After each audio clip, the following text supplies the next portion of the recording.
Hi, we are going to talk about vector addition. And to start our vector addition, we have something called net force or resultant. An example of this would be given some vectors, some arrows. We have a tail and a head. So one of our vectors is going to the right, and we are going to label this 10.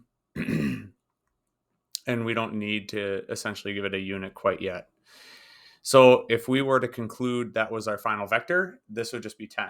So our final vector is 10. And then actually what I'll do here is make a compass, north, east, south, west. And this will be 10 east. So our answer for number one would be 10 east. If I were to ask, what is the addition of this vector? Another problem here would be we're going to have 10 east again. And we're going to plus another 10 east. Our problem would be how do we add those together and what would the final product look like? My arrows aren't perfect, but I'll try to make them close. So number two, we would have a double arrow. So we would conclude, or we would include both of these arrows together. So if this was one, we are going to add another line like so.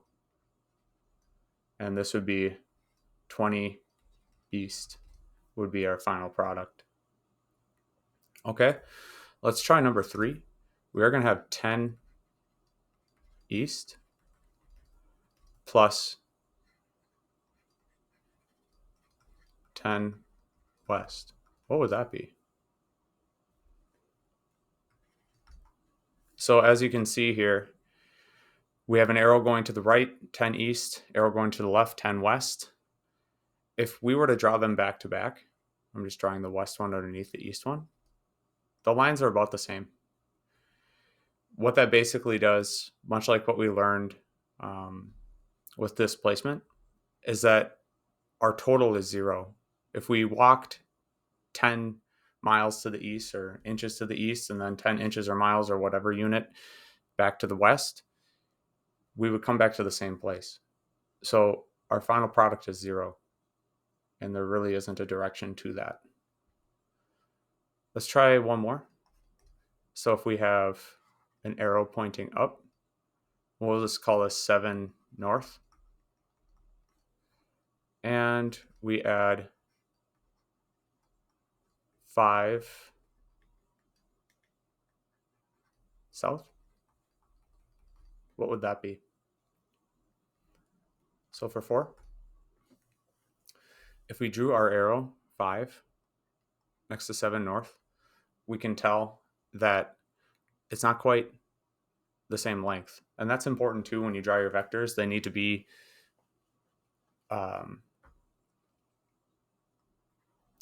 I don't have the right word for it.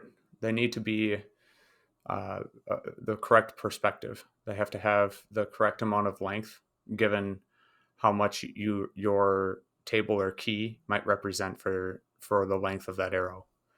So in this instance, 5 and 7, you're just going to have 7 minus 5, and that's 2. And in fact, north is going to have 2 more than south, which only has 5. So we'll have a remaining amount of 2 north. Okay, so that leads us to our next topic of free body diagrams. So a free body diagram is kind of neat because free body diagrams start using something called Newtons, and it uses vectors. We're going to start off with a very simple one, just a basic uh, free body diagram. It's usually a box, and we're going to do something that's just an arrow going north and an arrow going south.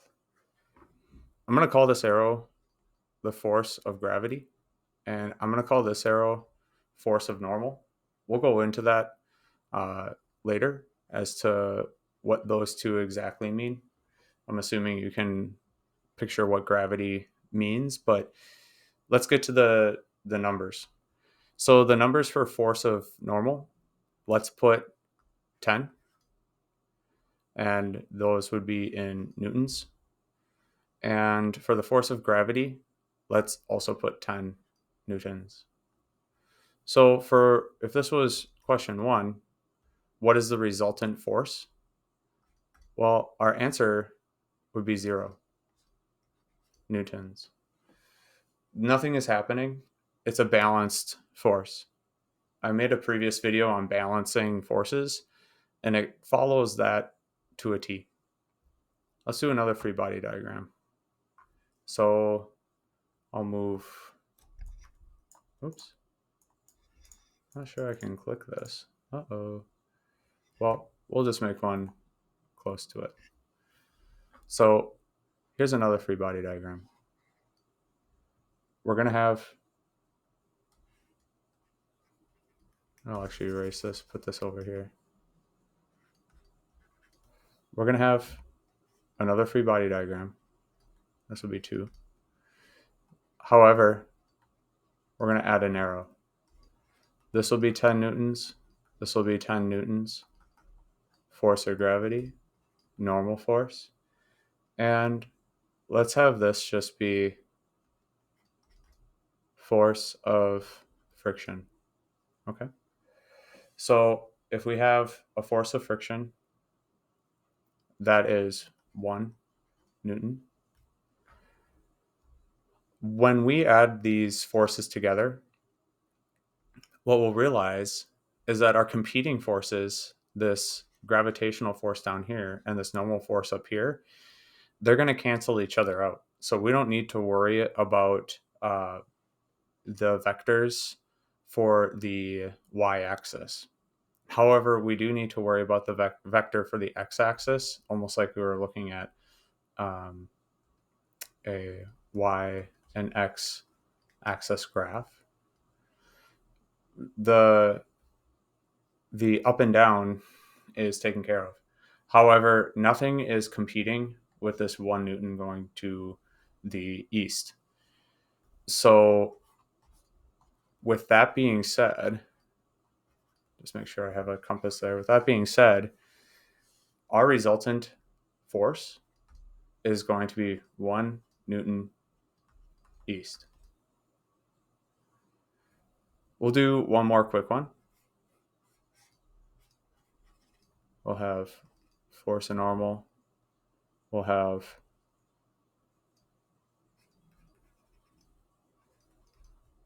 force. We'll do applied force and force of friction. We'll do 2 newtons, 2 newtons, and 486 newtons. So what would number 3 be? What would the resultant force be? When we look at number 3, what we can see here is we have 2 competing forces. We have the force of friction and we have the applied force. They're both 2 newtons, so we don't need to worry about that. They cancel each other out. However, our y-axis is 486 newtons. And what we can see here is our previously learned force of gravity isn't there anymore. So we would have to take this evidence and say, yes, indeed, it is moving 486 newtons to the north. Okay. Let's move on. We're going to end with Pythagorean Theorem. And really, this is just to complicate what we previously have done. If you're unaware of the Pythagorean Theorem, I'm only going to go over a really brief introduction to it. So the Pythagorean Theorem is essentially a squared plus b squared equals c squared. And if we want to say that this is a, this is b, then this would be c. Today we're really only going to look at finding the hypotenuse, or the longest part of a triangle. Okay.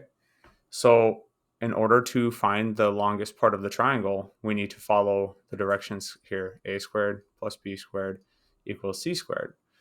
So let's apply this to a free body diagram that we've learned. We have our box. In terms of b squared, we can have an arrow like this. And this will make sense in a bit. I won't complicate this one. And we'll have an arrow like that for a squared. We're not going to worry about anything going west or south. If this was west and this was south, we're not going to worry about that, so that we can focus on our Pythagorean theorem here. What you can see here is if I kind of dot the lines, you can kind of see a triangle. Okay. And if those two forces are pulling on this, let's just say it's a box. If those two forces are pulling on this box, well, the resultant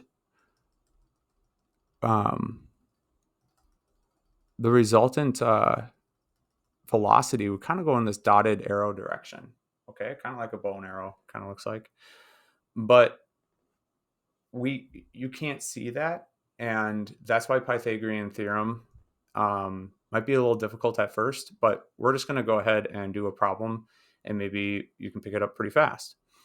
So if we were to look at b squared, and just to make a direct conscious mind to it, b squared will be right here.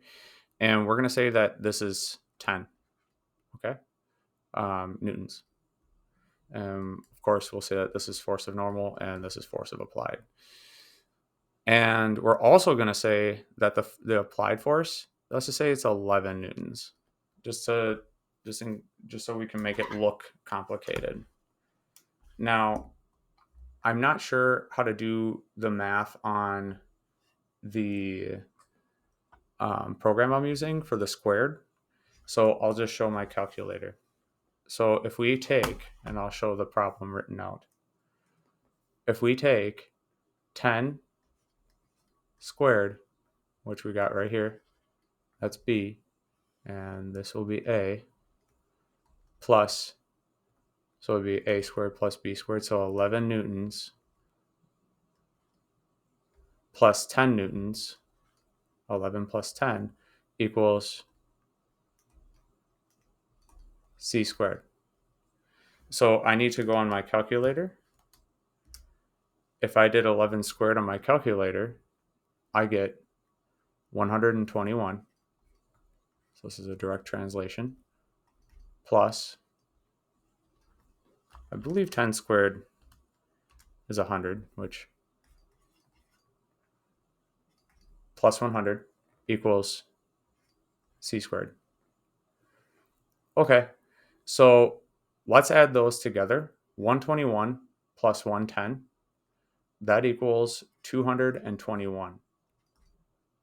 Now, 221 in this problem is equal to c squared. So we're running into a problem. We need to square root each side in order to get rid of this square. So we're going to go ahead and square root. It's the inverse of square.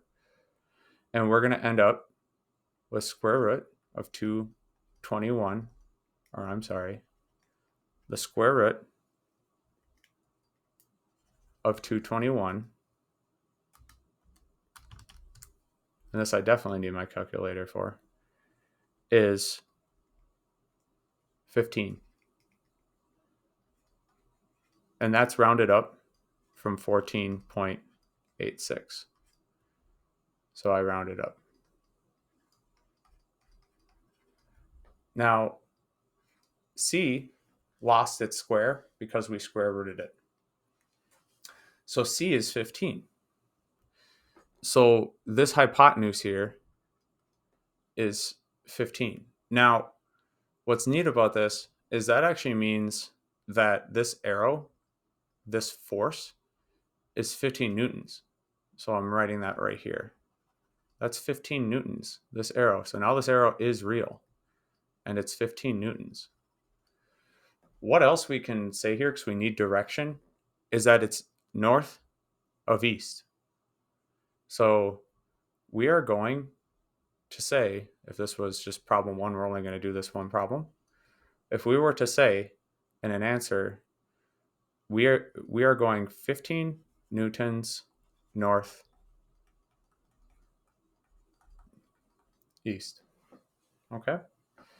And just a fun fact, if you play video games, a lot of classic video games, due to this problem, if you hold up and a specific, either left or right, it'll actually add an addition to whatever angle you're going. So if you angle your character actually runs a little faster. So it's kind of a relevant process. So if this was 1, this would be like 1.25 or something like that you would actually go speed wise. So kind of neat. So hope you learned something today, and I hope you have a good day. Bye-bye.